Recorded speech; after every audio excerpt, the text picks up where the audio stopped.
তা আমরা একটা গান শুনতে পারতাম, ভালো হতো না? কি করছে? গান করতে করছে? এ তো গান শুনতে চাইতেছে। এক একজনের আসলে এক এক রকম কষ্ট। এর মনে হয় গানের কষ্ট। এই গরিব মানুষ দেখা কেউ মনে হয় এর গান শুনায় না। কেউ এর গান শুনায় না, গান শুনায় না। আচ্ছা করছি, কবনে যে কি কবনে আর কি হবি নি। সাজ গাইয়ে নাও জোয়ানারা হিন্দু মুসলমান। এ করছে তো।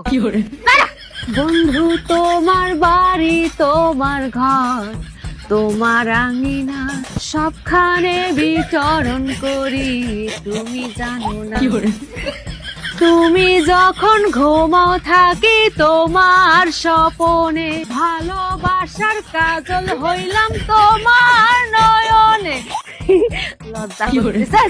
এখানে একজনও গায়ক নাই, এটা একটা কথা হলো? গান করলাম, গান করলাম না। হ্যাঁ, আমার কাছে গান শুনতে